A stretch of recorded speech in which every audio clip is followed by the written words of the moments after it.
গরিব ঘরের রাজপুত্র নাটকের ২০ নং এপিসোডে এক কঠিন সত্যের মুখোমুখি হতে চলেছে মেঘলা, যার মাধ্যমে মেঘলা এটা জানতে পারবে যে তার ডিএনএ টেস্টের রিপোর্ট কে পাল্টে দিল। তাহলে আমরা জানতে পেরেছি ১৮ নং এপিসোডে তার ডিএনএ টেস্টের রিপোর্ট পাল্টে দিয়েছিল রাতুল।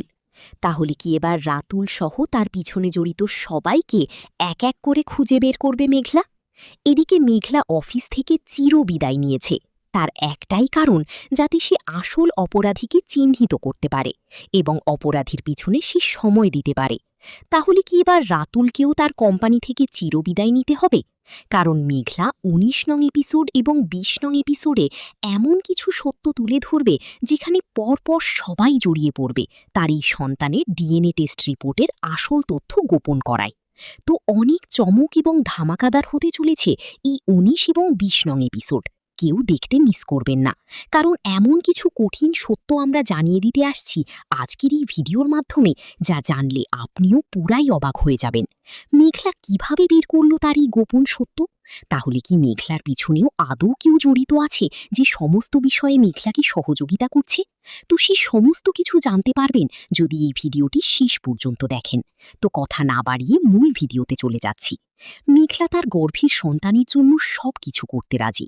মেঘলা অনেকের থেকে তার সন্তানের জন্য কোনো অর্থ সম্পদ বা টাকা পয়সা চায়নি, শুধু চেয়েছিল একটু পিতৃপরিচয়, যাতে তার সন্তান সমাজের বুকে মাথা উঁচু করে মানুষ হতে পারে এবং সবার সামনে গর্বে সহিত বলতে পারে যে তারও একজন বাবা আছে বা পিতৃপরিচয় আছে। কিন্তু এটা যেন একেবারে পাল্টে দিল রাতুল। কিন্তু রাতুল কি শুধু তার অর্থ সম্পদের জন্য বা টেন্ডার বা প্রজেক্টের জন্যই এমন কিছু করল, যাতে মেঘলা অনিকে কোনো প্রকারের কাজ না দেয়? নাকি এর পিছনে আরও কেউ জড়িত আছে? তো হাজারো নেটিজেন ইতিমধ্যে কমেন্ট করছে যে তাদের ধারণা এর সঙ্গে নাকি মেঘলা জড়িত আছে। তো বন্ধুরা, আপনাদের কাছে কি মনে হয়, এর সঙ্গে কি মেঘলা জড়িত আছে? কারণ রীতিমতো যদি এই সন্তানকে উল্লেখ করেই অনিক ও মেঘলা আবারও এক হয়ে যায়, তাহলে কিন্তু ফাঁদে পড়ে যাচ্ছে বৃষ্টি।